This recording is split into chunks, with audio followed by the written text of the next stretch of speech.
This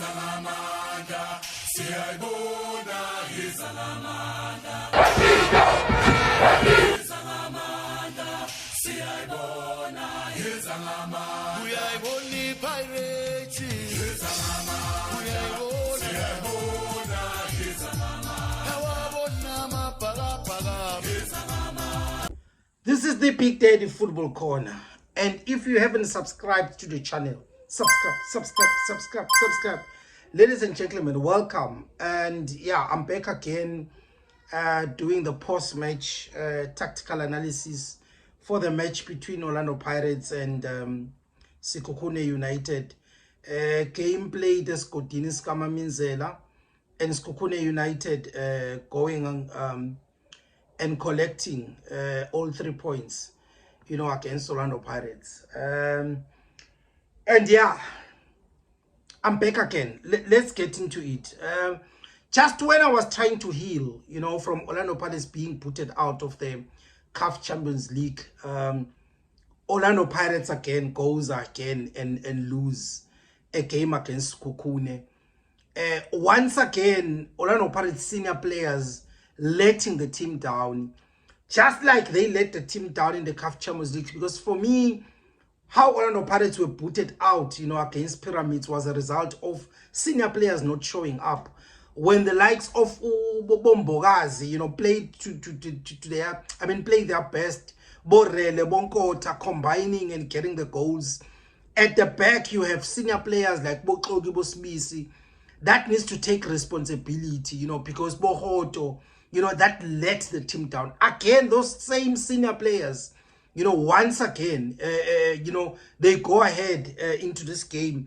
They had a horrible game. What a game that I've watched. Guys, no, it was so in the eye. It was a horrible display. It's like the Orlando Pirates players were forced to play this game. It's like they did not want to even play this game. And again, we're gonna come back and blame the coach and say the coach did this A and B. Yes, I agree. The coach need to take responsibility because some of the decisions, they are on him.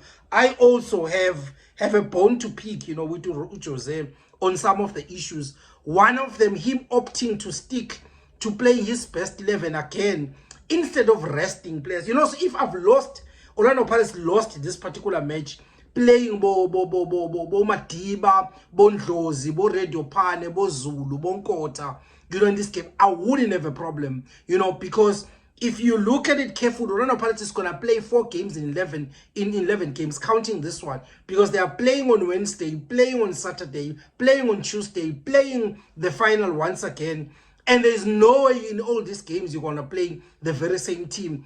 And for me, this is one game that I wouldn't have minded Orlando Pirates losing had they then decided to rest the players for because they just came from Egypt into a game that was played at high pace, high intensity, high pressure, and the traveling, and then you go back, play the same team again, right?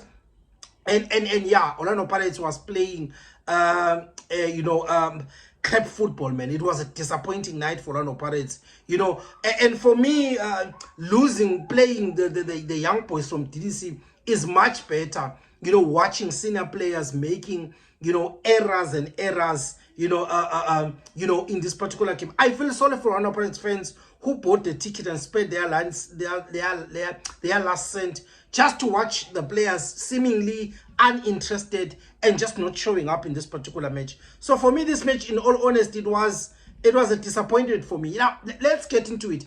Before the match, I saw a tweet from Soccer Beat, my family right there, and they were showing us that 5 Orlando Pirates players are on 3 yellow cards. And had they gone and got a yellow card, they are missing the derby. And obviously, we saw the red card, and Usmisi is out. Highly likely, Klog is going to start in the derby and playing a back 4. It reminds me they came in Sundowns. So, yeah, it's something else. It was really Tito, Mbata, Klogi, and Sesane. But knowing Jose, he wasn't going to rest. He was going to play his best players regardless of the fact that, they're on yellow cards and deal with that issue, and when it comes there. So back in the lineup, it was Ushandu. Obviously, the back 4 is back. Shandu in the right back. Dlamini start the match. You know, my only worry when I look at the first 20 was second game where Mosele doesn't even make the top 20.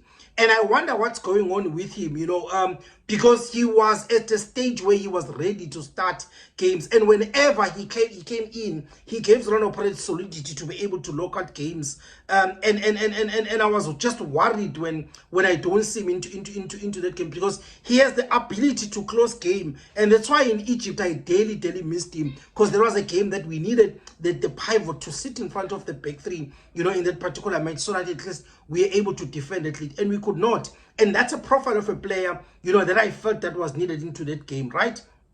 And Sekhukhune opted to play a back five. You know, it was interesting gameplay. We know Coach Wabo, you know, Utinkla has played a back four before, but it looks like they wanted to guard the gaps in between the defenders and ensure that there's no space in between them that Orlando Pirates playing. Also, Orlando Pirates cannot play through the middle where they like to penetrate. They kept the space narrow and compact so that the Orlando Pirates can't able to play, right? In the first half, yo guys, it was a corner kick.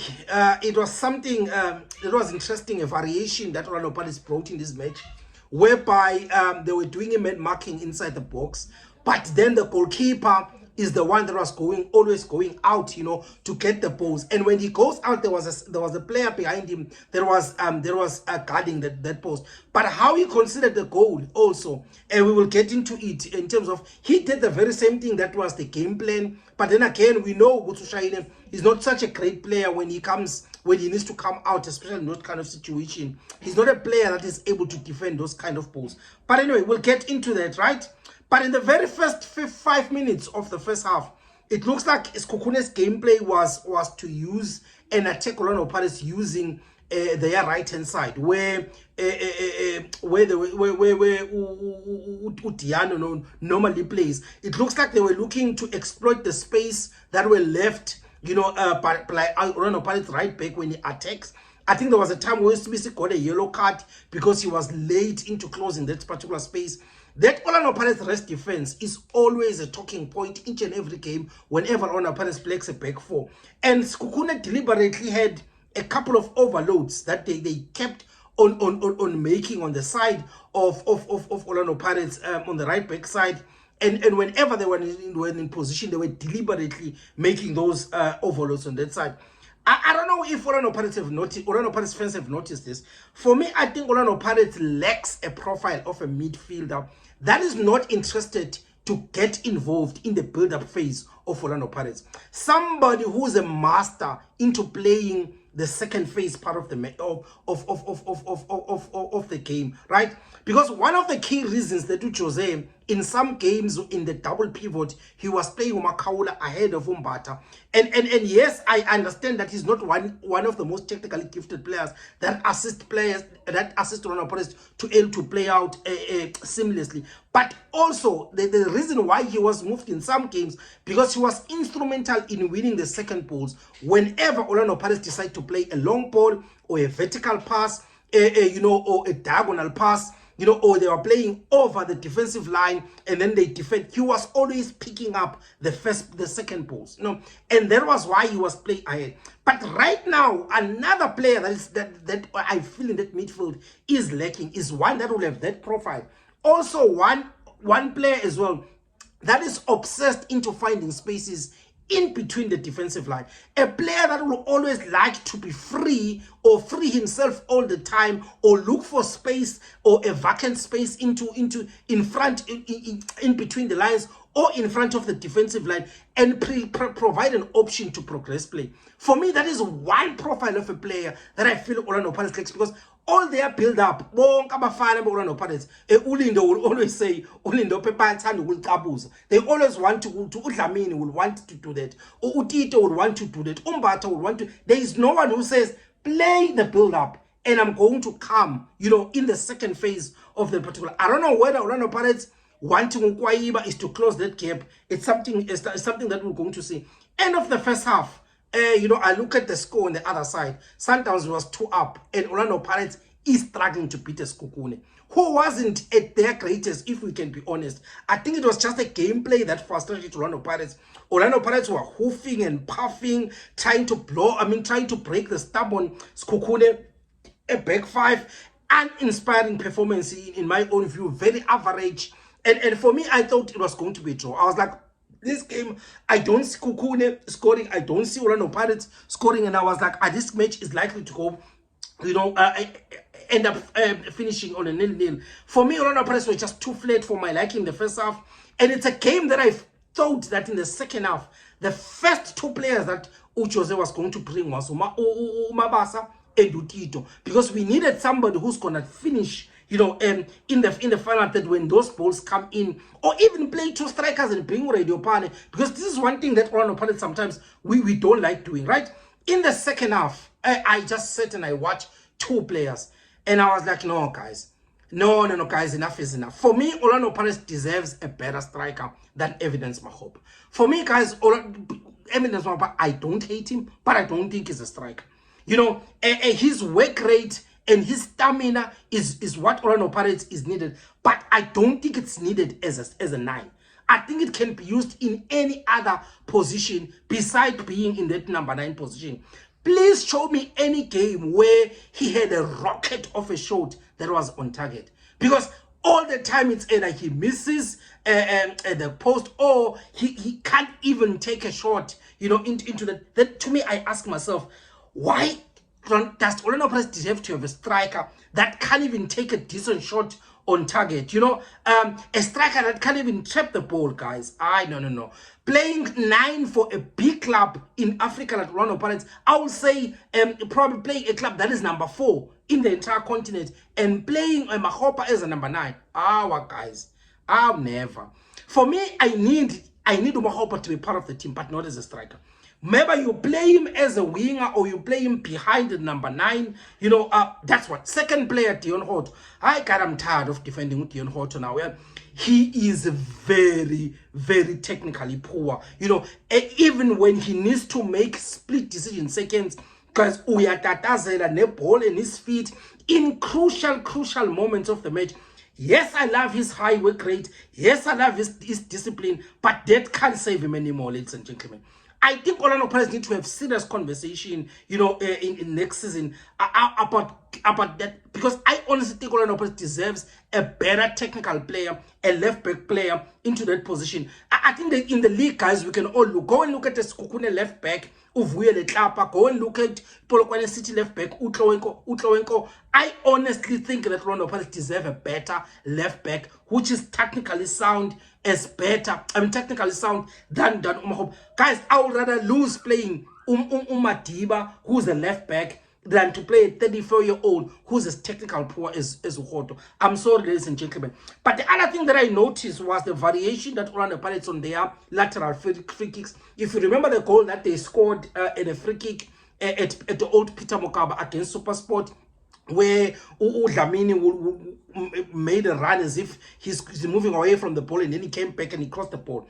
Those dummy runs that they keep on happening, they catch the defenders, by surprise. They open space, and then there's a free player, there's a space to play in. But the difference into this game, which was frustrating for me, was that it was the shooter ended up being Urele, when it's supposed to be Urele that makes the fake dummy run. Or if it's Dlamini making the dummy run, he must come back and take the ball, because he's the one that is able to deliver those balls into that box. For me, that was one frustrating thing, but I like the variation, but I think they could have done better. Another set piece, another goal considered by Orlando Pirates. Guys, this is madness now for Orlando Pirates, and I don't know when this madness is going to stop. How long will Orlando Pirates fans keep blaming Jose, and when will the players finally take responsibility? Because they've been conceding the same type of goals every second game, and in this instance, guys, I think the players are at fault, because they can't be doing the very same mistake each and every game. When are we going to start pointing the fingers to them? Because I honestly think the Orlando Pirates center back, they really need to wake up, because next season they could be easily replaced if this is how Orlando Pirates will keep conceding. You will not win the league conceding like this. You will not win the league if every ball that comes to the box when you look like conceding. You will not even go far in the CAF Champions League. That is why Orlando Pirates was eliminated.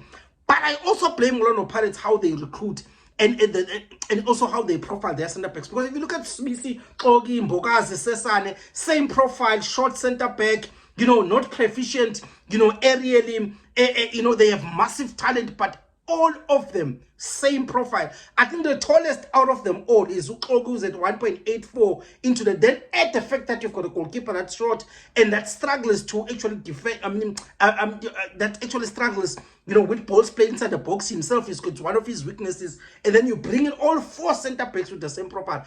I think Orlando Pirates needs to look at that. But if there's one player that put a smile on my face in that game, is Ukabelo Dlamini. I think he's one of the most underrated, yet most technically difficult player in the PSL. Inconsistent has been his downfall. But the other thing is the fact that you don't know which Dlamini is going to show up. But on the ball, he's a marvel to watch, guys. The control on his left foot, guys, is magnetic. Football intelligence, the awareness of the entire pitch, the defensive splitting passes that he had before he receives the ball. He has already made his mind where he's going to ball. He's always seconds ahead of everybody else. And if he can work on his weakness, just being influential out of position, he could be a complete deep lying player maker. Orlando Pirates for Orlando Pirates. What a player! I was very, very impressed. For me, he was the better player for Orlando Pirates in this particular match. But what a horrible display for Orlando Pirates. And ladies and gentlemen, I end it here. If there's anything that I missed, please edit and subscribe, like, share, and comment in this video. Yeah.